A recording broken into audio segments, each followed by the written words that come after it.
I stared at my laptop screen, blinking in disbelief. An email from my parents sat in my inbox, sent to an address I barely checked anymore, my old high school email. 10 years. It had been 10 years since I'd spoken to any of them. Dear Tessa, it read. We're writing to let you know that in 2 weeks, there will be a family reunion at your brother's newly purchased house. All the closest relatives will be there, and we think it's the right thing for you to come too. At the bottom was my brother Derek's address. I snorted, the right thing to do, classic mom and dad. I closed my laptop and walked to the window of my office, looking out at the city below. The restaurant empire I'd helped build had its headquarters on the 20th floor of this building. Far from where I started. After thinking about it for a day, I decided to reply. I'll be there, was all I wrote back. Then I sat back in my chair and let the memories flood in. I was always the odd one out in my family. Derek was the golden child, handsome, funny, outgoing, and the absolute center of attention. Everyone adored him.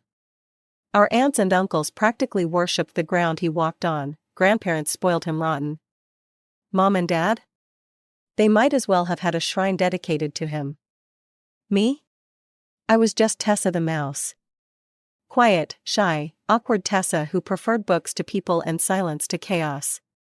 Why can't you be more like your brother? Mom would ask when I'd hide in corners during family gatherings. Those family gatherings were absolute torture. Derek would be in the middle of it all, playing his guitar while everyone clapped and cheered. Meanwhile, I'd find the most isolated spot and count the minutes until I could escape. There goes the black sheep, Aunt Linda would whisper, not quite quietly enough. Such a strange girl, Uncle Rob would reply, shaking his head. My cousins were just as bad. When we were kids, they'd actively exclude me from their games. We don't want Tessa, she's boring, my cousin Zach would announce. Yeah, she never talks anyway, his sister Amber would add. So I'd retreat to a corner with a book, pretending I didn't care, while inside I was being torn apart. When Derek graduated high school, the entire extended family pitched in for his college tuition. It was all anyone talked about for months. Derek got into State University, isn't that wonderful? We're all so proud of him. He's going to do great things. 2 years later, when it was my turn to graduate, Mom and Dad sat me down at the kitchen table. Tessa, Dad said, we don't have money for your college. All our savings went to Derek's education, Mom added, you need to find a job and support yourself. I wasn't surprised, but it still hurt. The next day, I got a job as a waitress at Sam's Diner, a local restaurant about 10 minutes from our house. I thought things couldn't get worse, but they did. My cousins started showing up regularly, sitting at tables in my section. Look at loser Tessa, Zach would say loudly, guess this is all she's good for. Amber would laugh, I bet she'll be doing this for the rest of her life. After a particularly humiliating shift where they left me a 5-cent tip with career advice, be someone else written on the receipt, I'd had enough. That night, I told my parents I was quitting and moving to the other side of town. I got a job at a different restaurant, I said, and I'm going to rent an apartment with some coworkers.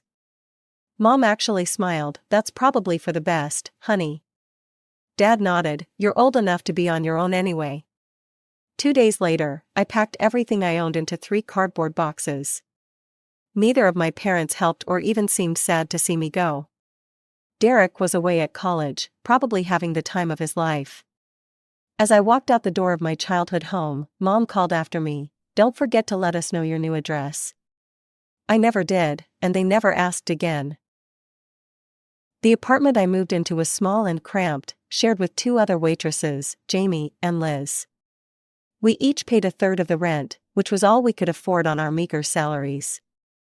The restaurant where I got hired was called Bella's, run by a woman named Isabella Martinez. It was nothing fancy, just a mid-range place serving decent food. But it was as far from my family as I could get while still staying in the same city, and that was all that mattered to me. I threw myself into the work, arriving early, staying late, picking up extra shifts whenever I could. I needed the money, yes, but more than that, I needed something to focus on besides the hole in my heart where a family should have been. 6 months into my job at Bella's, I noticed Isabella watching me more closely. One evening as I was finishing my shift, she called me into her office. "Tessa, I've been impressed with your work ethic," she said, gesturing for me to sit. "You're the most reliable server I have." "Thanks," I mumbled, not used to praise. Isabella leaned forward. "I want to make you head waitress. It comes with a $1.50 raise and more responsibility." My eyes widened. "Really?" "I mean, yes, thank you." She smiled. "There's something else. Have you ever thought about restaurant management?" I shook my head. "The community college has courses in restaurant management." "I think you have potential, Tessa. I'd be willing to work around your class schedule if you're interested." For the first time in years, I felt like someone believed in me. "I'd love that," I said. With my promotion and slightly better pay, I was able to move into my own tiny studio apartment a few months later. It wasn't much, just a single room with a kitchenette and bathroom, but it was mine. No roommates, no family, just me. The holiday season was approaching, and despite my better judgment, I called home on December 15th. "Hi Mom, it's Tessa." "Oh, hello dear," she said, sounding distracted. "How are you?" "I'm good. I was wondering about Christmas plans. I thought maybe I could." "We're spending Christmas at Aunt Karen's this year," she interrupted. "Derek will be home from college, and everyone's excited to see him." "Could I join you there?" I asked, my voice small. There was a pause. "Well, to be honest, Tessa, no one really asked about you. I think it would be awkward if you showed up now." I hung up and cried for an hour, then I dried my tears and made a decision. I was done reaching out. If they didn't want me, I wouldn't waste any more energy wanting them. The next day at work, Isabella noticed my red eyes but didn't pry. Instead, she handed me the closing shift for Christmas Eve and Christmas Day. "Double pay," she said. "I figured you might want it." I nodded gratefully. "Thanks, I don't have anywhere else to be." "Their loss," she said simply. I threw myself into work and my studies with renewed determination. The restaurant management courses opened my eyes to a world I hadn't known existed. I discovered I had a head for numbers, a talent for organization, and surprisingly, a knack for leadership. By the time I turned 24, I was the general manager of Bella's. I had my own office, tiny, but still an office, and a salary that let me upgrade to a one-bedroom apartment. Then came the day that changed everything. Isabella called me into her office, looking troubled. "My aunt died," she said, "left me some money, about $200,000. "I'm sorry for your loss," I said. She waved her hand. "We weren't close. But now I have this money, and I don't know what to do with it." I waited. "I've been thinking about expansion," she continued, "opening a second location, maybe a third. What do you think?" I didn't hesitate. "I think it's a great idea. I could help you draft a business plan, it's what I've been studying." That night, I stayed up until 3 a.m. researching and drafting. I poured everything I'd learned into that business plan: market analysis, financial projections, staffing needs, location scouting. When I presented it to Isabella the next day, she was stunned. "This is professional-grade work, Tessa." I shrugged. "It's what you deserve." 6 months later, we opened the second Bella's across town. 3 months after that, a third location downtown. Both were successful from day one, thanks to careful planning and the solid reputation of the original restaurant. On my 26th birthday, Isabella invited me to dinner at the nicest restaurant in the city. After dessert, she pulled out an envelope. "Happy birthday, Tessa." Inside was a legal document naming me as a 30% partner in Bella's restaurant group. I stared at her, speechless. "You earned it," she said. "I couldn't have done this without you. And honestly, I'm tired.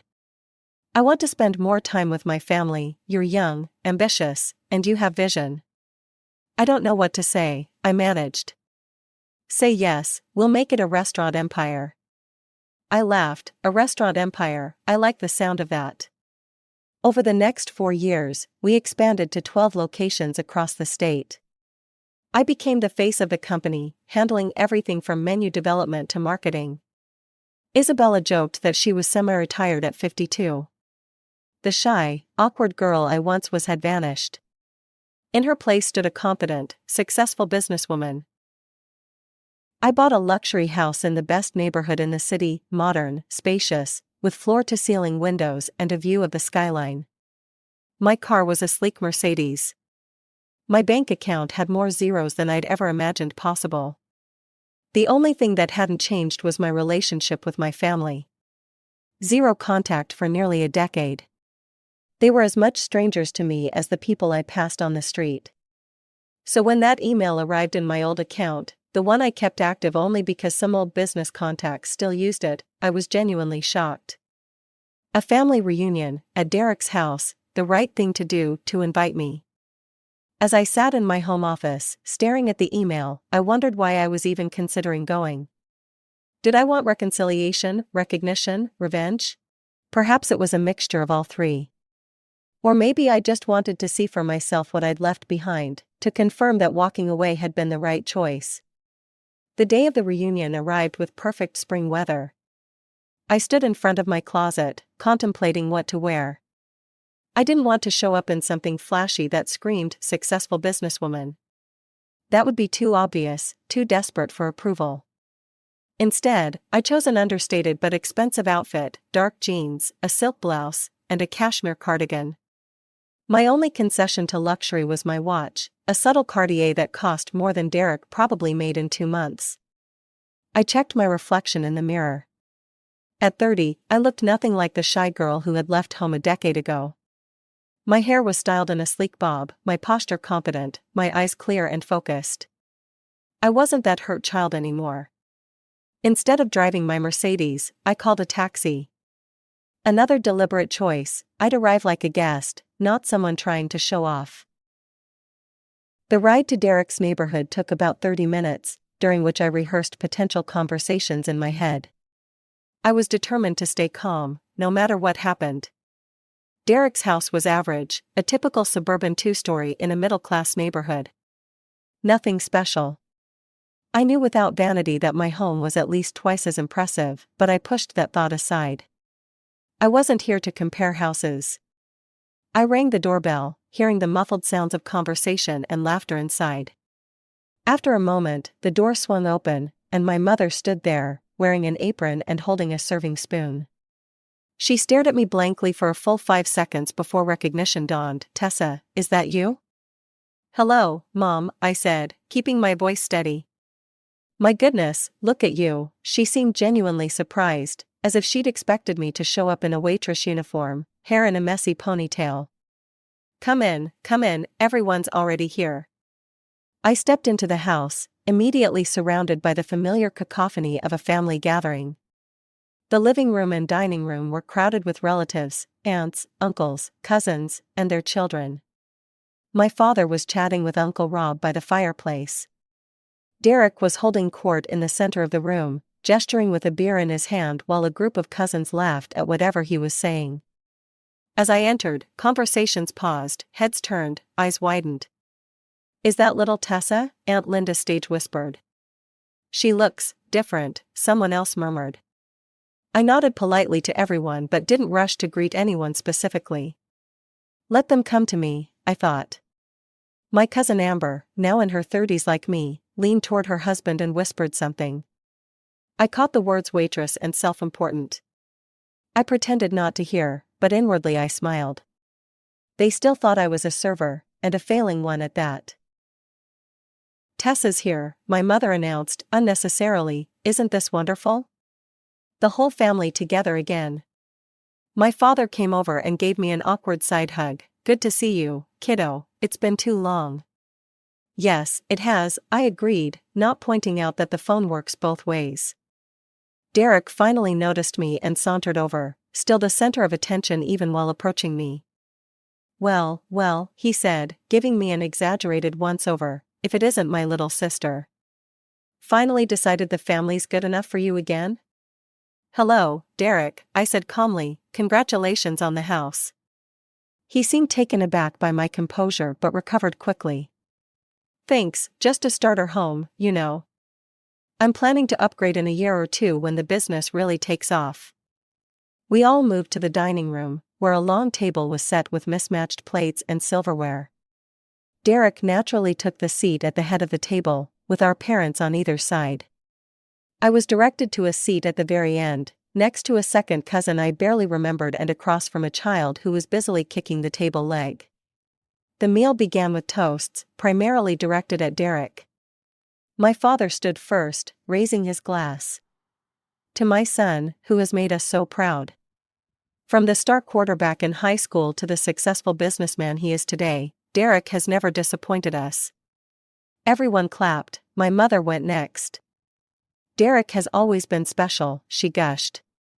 "His auto parts business is thriving, and now this beautiful home. We couldn't be prouder." More applause.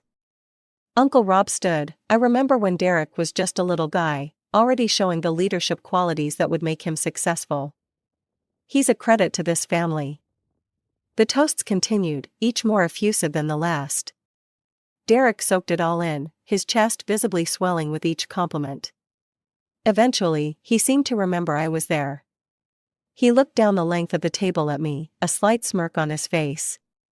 "What about you, Tessa? Want to say something?" All eyes turned to me. I set down my fork, ready to offer a simple congratulation, but Derek cut me off. "Still waiting tables, sis? Or have you been promoted to dishwasher by now?" The table erupted in laughter. I heard Aunt Linda snicker. "Imagine still being a waitress at her age," she whispered to Uncle Rob, loud enough for everyone to hear. 10 years ago, I would have blushed furiously, possibly even cried. I might have made an excuse and fled the table. But not today. Today, I laughed, a genuine laugh that startled everyone into silence.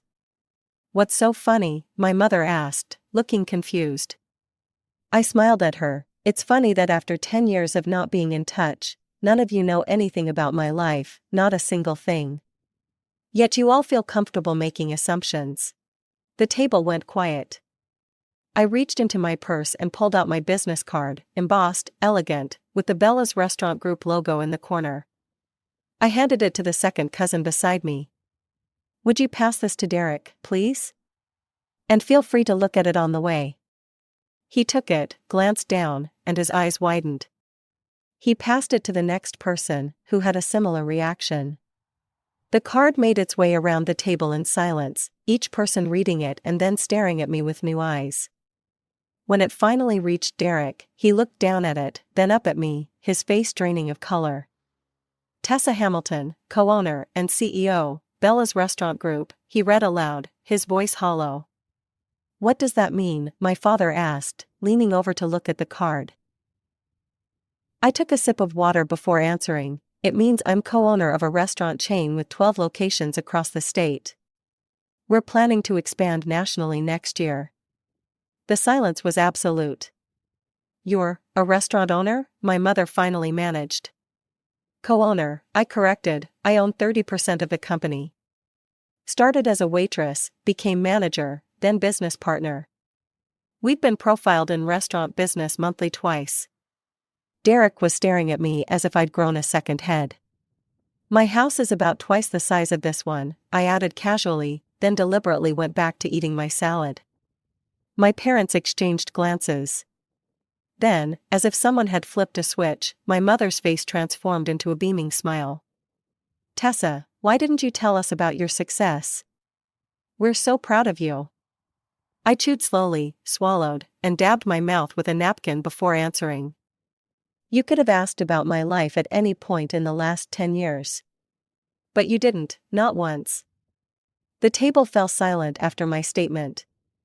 My mother's smile faltered, but she quickly recovered. "Well, we're learning about it now, aren't we? And we're thrilled. Isn't that right, everyone?" Suddenly, relatives who had been mocking me minutes earlier were falling over themselves to show interest in my life. "Tell us about your restaurants, Tessa. How many employees do you have? Are you on one of those cooking shows?" Derek sat at the head of the table, sullen and quiet, the forgotten center of attention. My father kept glancing between us, as if trying to reconcile the successful woman before him with the daughter he'd written off years ago. I answered their questions politely but briefly. After about 15 minutes of this new, uncomfortable dynamic, I checked my watch and stood up. I should be going, I have an early meeting tomorrow. But you just got here, my mother protested, we have so much catching up to do. 10 years worth, I agreed, but I don't think we'll manage that in one evening.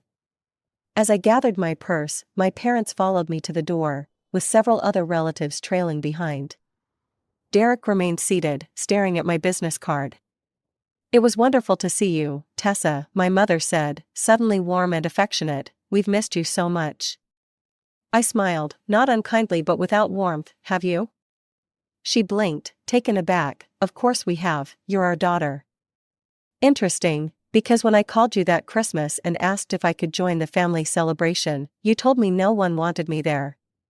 She had the grace to look embarrassed, that was a misunderstanding.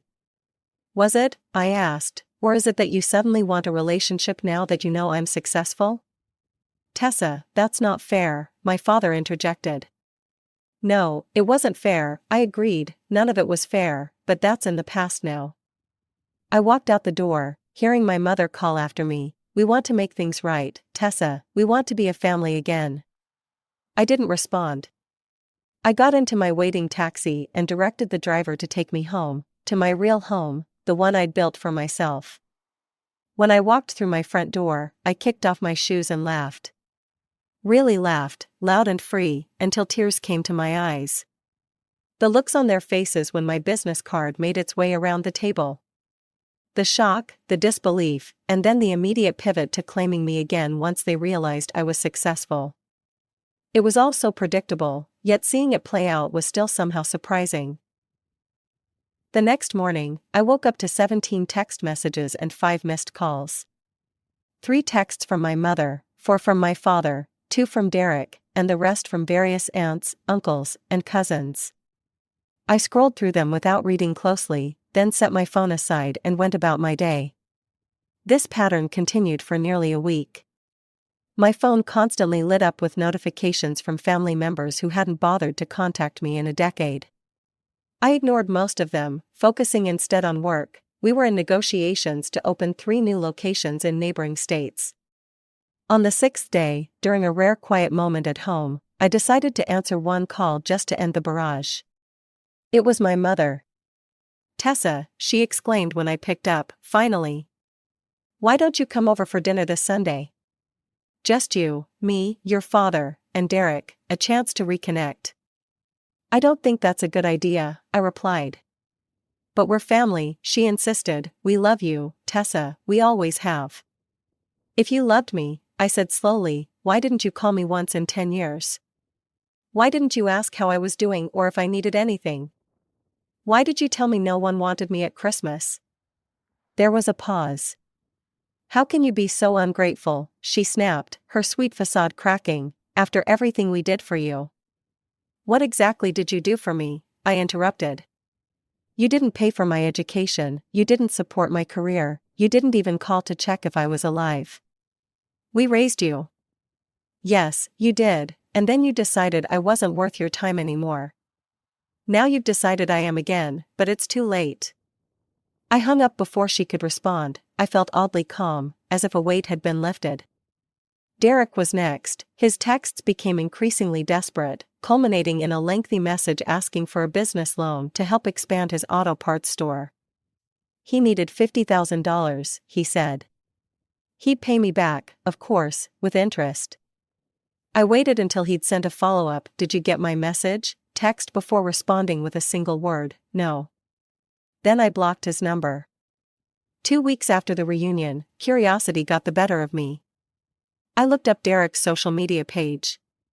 He'd written a long, self-pitying post about selfish family members who forget where they came from and how some people let success go to their heads.